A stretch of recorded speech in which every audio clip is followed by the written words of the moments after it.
ចំណងជើងរឿងត្រីមាសក្នុងថូនិងសេរីភាពក្នុងមហាសមុទ្រមានត្រីមាសដ៏ស្រស់ស្អាតមួយក្បាលរស់នៅក្នុងថូដាំផ្កាដ៏ប្រណីតមួយនៅលើទឹកធ្វើការរបស់មហាសេដ្ឋីត្រីមាសនោះត្រូវបានគេថែទាំយ៉ាងល្អមានចំណីឆ្ងាញ់ស៊ីនិងមានទឹកស្អាតជានិច្ចប៉ុន្តែវាតែងតែសម្លឹងមើលទៅខាងក្រៅបង្អួចហើយយំសោកថាជីវិតខ្ញុំពិតជាអភ័ព្វណាស់ខ្ញុំរស់នៅក្នុងកន្លែងដ៏តូចចង្អៀតនេះខណៈដែលមហាសមុទ្រខាងក្រៅមានសេរីភាពនិងធំធេង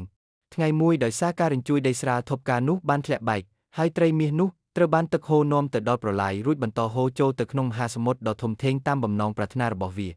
ដំបូងឡើយត្រីមាសសប្បាយចិត្តខ្លាំងណាស់វាហែទៅគ្រប់ទិសទីតាមចិត្តចង់ប៉ុន្តែមិនយូរប៉ុន្មានវាក៏ចាប់ផ្ដើមជួបការលំបាកវាមិនដឹងរកចំណីនៅកន្លែងណាព្រោះធ្លាប់តែគេផ្ដល់ឲ្យវាត្រូវរត់គេចពីត្រីធំដែលចង់ស៊ីវាជាអាហារទឹកសមុទ្រប្រៃនិងត្រជាក់ខ្លាំងមិនដូចទឹកក្នុងថូផ្កាដែលកក់ក្ដៅនិងស្អាតនោះទេ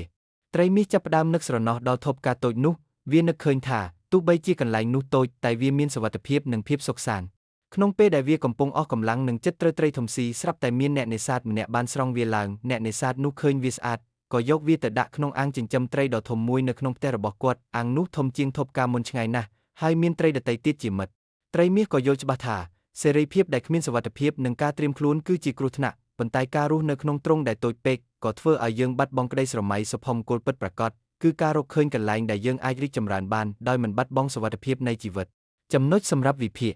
ថូផ្កានិងមហាសមុទ្រតំណាងឲ្យតំបន់សុខស្រួល comfort zone និងពិភពខាងក្រៅដ៏គ្រោះថ្នាក់ the wild world ការរត់តាមក្តីស្រមៃតើការចង់បានសេរីភាពដោយមិនបានត្រៀមខ្លួនគឺជាការប្រថុយប្រថានមែនឬទេអាងចិញ្ចឹមត្រីថ្មីជានិមិត្តរូបនៃផ្លូវកណ្ដាល Middle Path ដែលមានទាំងសេរីភាពសមរម្យនិងការការពារអត្ថន័យនៃសុភមង្គលតើសុភមង្គលគឺជាអ្វីដែលយើងចង់បានឬជាអ្វីដែលស័ក្តិសមនឹងយើង